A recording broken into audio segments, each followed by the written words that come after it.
Hello, everybody. Danny Oliver here. I am sitting down with Miss Izzy. She is a lovely cosplayer and Dungeons and Dragons enthusiast. Hello, Izzy. How are you today? Good. Her name is Fierce, and she's a tiefling druid. That's pretty cool. Sounds like she's a protector of the forest, and if anyone tries to mess with the forest, she's gonna take care of them, huh? I've heard you've already dungeon mastered like a game before. When we go to D&D conventions, I would usually bring my Dungeons Dragons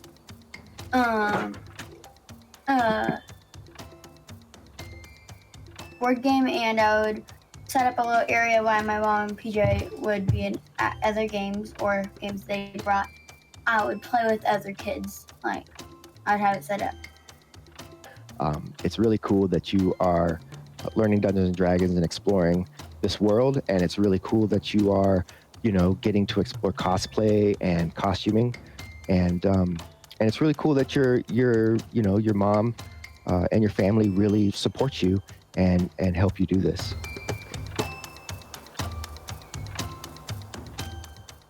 I liked it a lot. I liked the main character I liked was Imani and Drum. I liked like at the end where they're fighting the 3 or 4, you don't remember how many there were, guys, and then when Imani melted the guy's arm. Yeah, that was.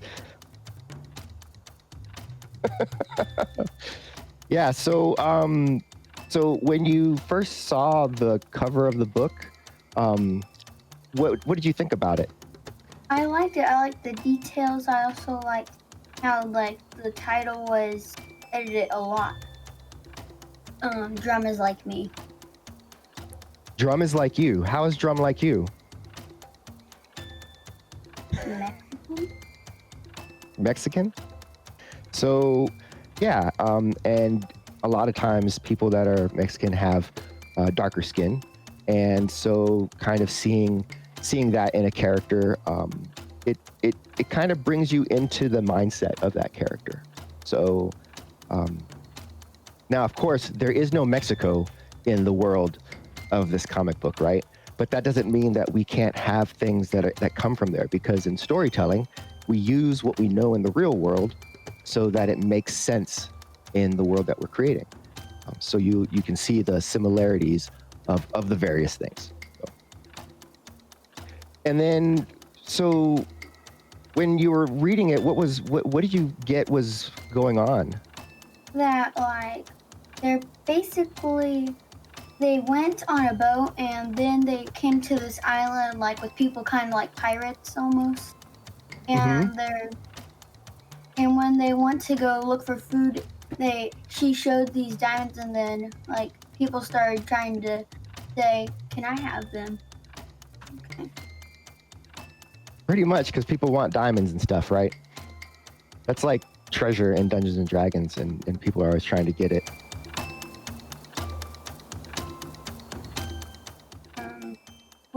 What is the place called, like where they're at?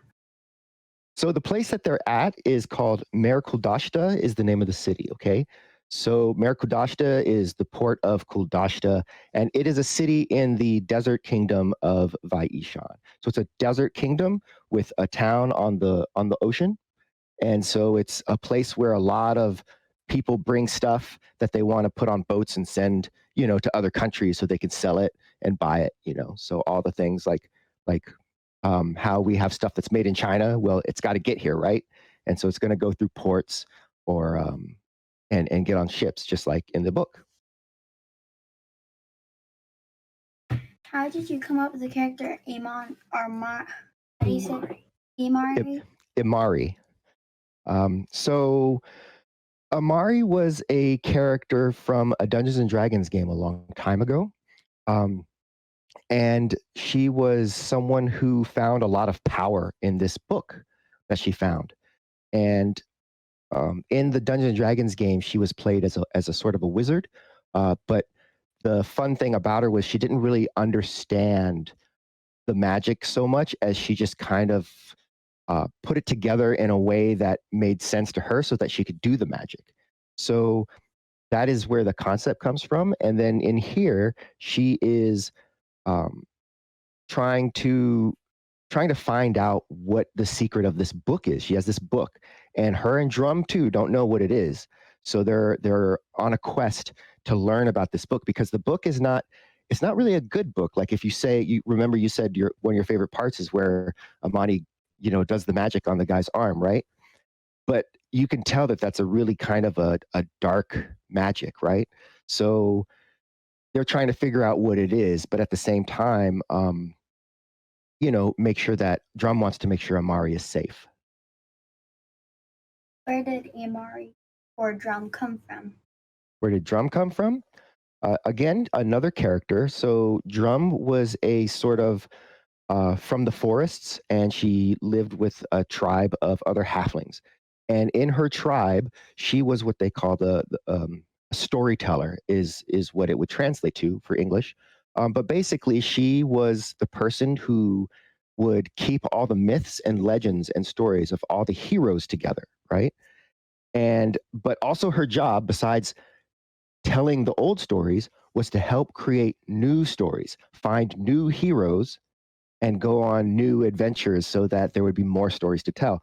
And that's why she's with Amari, because this book, Amari's stuff, it's all obviously that's an adventure, right? So she's like, hey, I'm going to help this person do their adventure. And how old are they? Like both of them? How old are they? Well, they're fully grown. They're halflings, so they're short. They are, um, I want to say that Imari is a little bit older than Drum, um, even though it doesn't seem that way all the time. The thing is, so Drum is 19 years old. Amari is 23. So, um, and yeah, they are both girls. So a part of it is just when the characters that I went back to for inspiration were female characters, were girls. But I also want to make sure a lot of comic books. There's always plenty of guys, right? And there's always plenty of just regular sort of people you see. You don't see a lot of like brown skinned people in sometimes in stories and books and comics. So I really wanted to kind of show more of that, right? More diversity. And then you and I, we share something, right? Because I have ADHD, right? And you also have been gifted with ADHD as well. So the two of us, the way that we think is a little bit different from the way that other people think, right? It's not worse or bad or anything, it's just different. Um, but because the world isn't built that way, sometimes we struggle. You know what I mean? Sometimes you struggle, right? And sometimes I struggle. Same struggles as you. So, well, not the exact same, but we understand each other. And so I wanted to also showcase like some of these things about different ways that people think. So there's ADHD like you and I have. Um, some people have what they call autism, which is just a different way of kind of engaging with the world.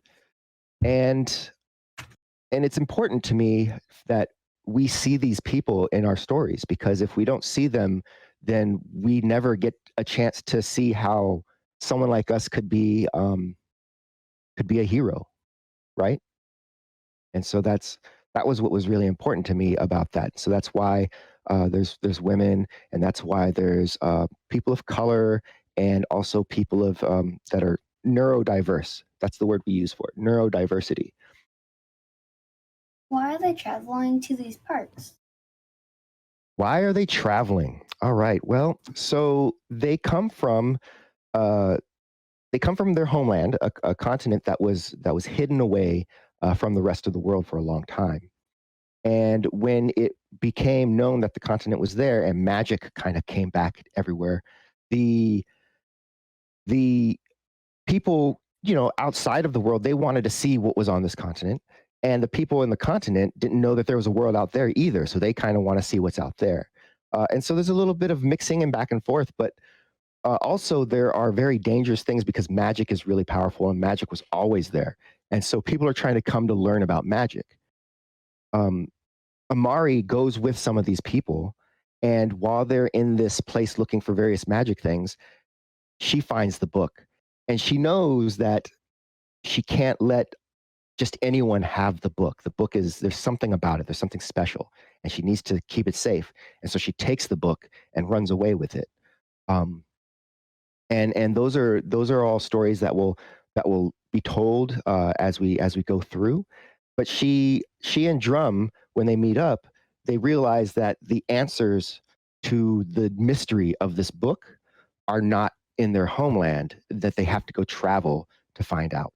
And so that's why they leave, and that's why they go to another place. And that's where the circus comes in, because of course in the book they meet those two people, and so they're going to be able to travel with the circus, and the circus is going to be able to take them all over the world. What level is Amari on? What level is Amari? That is a great question, because obviously in a story we don't talk about levels and stuff, right? But when we play Dungeons and Dragons, we definitely talk about levels, because that's how we know how strong our characters are getting and how good they are at doing the magic. So they are both around 5th level for what they are. Now I'm gonna hold back on Amari's class. Um, some people will recognize it. Some people will kind of be a little bit like, I'm not sure what's going on. But Drum is a druid and a bard. So those are two classes that, if you want to play a powerful character, you don't put those two classes together, because it's not powerful at all. But it's fun. What are your plans for them? What are my plans for them? Well, I mean, the story follows them for the most part.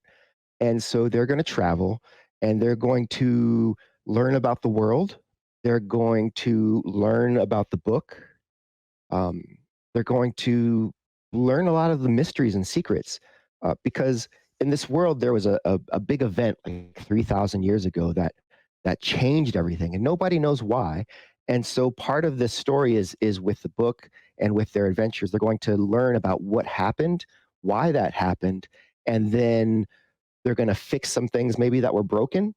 Uh, and then the world is going to hopefully change for the better. And it's like any grand fantasy story. There's a lot of learning about themselves, going around, a lot of shenanigans, a lot of fun times, a lot of adventures.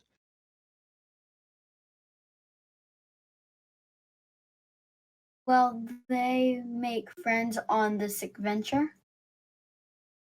Of course, I mean, I think they've already made a couple, or at least they met a couple of people that Amari seems to like.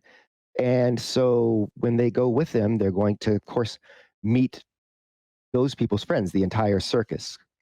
Because as we know, the name of the comic is Coddlesworth's Clockwork Circus. So they're going to meet whoever Coddlesworth is. They're going to meet the rest of the members of the circus. And so at least we think that those will be friends. And then, of course, as they're traveling along, they'll meet definitely a lot more people. And some of them will be friends, and some of them will be enemies. And it's going to be a fun time, I think. How did you come up with their outfit? Their outfits. So their outfits, I looked into a lot of sort of various outfits from around the world for tribal cultures and for just foreign cultures. A lot of just the way that people dress in all kinds of places all across the world. And then I took into account why they dressed the way they did, why cultures sort of develop certain types of clothing and the way they dressed. And I tried to put that into the story. And so it also I wanted to include a little bit of their personality in how they dress. So Amari is very closed and very like she keeps to herself. And so she wants her hood up and she wants to be in her cloak and she wants to be hidden a lot of times. Um, Drum, however, is very charismatic. She wants to tell stories. She wants to be able to move freely. She wants to engage with people. So she doesn't want to hide away in like under a cloak. And of course, where they're from and where they're at now, they're in a desert, and so everything is very hot. And so it doesn't do for them to wear a lot of heavy garments. And if it's only because of Amari's personality that she does just kind of keep fully covered up like that. But it's just a combination of all the different things that I've looked into and trying to put together something that makes sense for the world that they're in. How did you come up with this idea? Um, wow, that is a big question, Izzy. There, so you always have an idea, right? And then when you have that idea builds into stuff. So you think about when you want to make a costume, a new costume, you kind of have an idea in your head of what it's going to be, but you don't know yet all the things that are going to go into it until you start doing it, right? And then oh, I got to have this, I got to have that, and I got to put this together. So it's the same sort of thing. Like I have an idea, and then I think, well, what if I put this in, and what if I put this in? And I try to like put these things in that are interesting and that don't break something else that I've already added, right? Because that's important. I can't if I'm like, oh, this is really cool, and I'm going to put it in there, and it's going to be laser guns, but laser guns don't fit in this world, right? So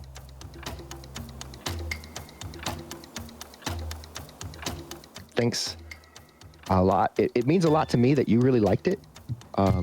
It really does, and yeah, well, we'll make sure that you get an actual copy of the book, and also make sure that when we're doing the next one. So hey everybody, this was a good time for me. Did you have a good time, Izzy? Yes. Yes.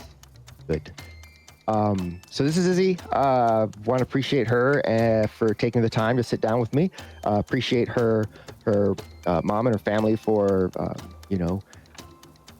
kind of letting her do her thing. And yeah, we are still on Kickstarter. We are still moving up slowly but surely, and really excited about this project. So join us, www.remalternus.com/kick to see the Kickstarter and to see what the comic is all about for yourself.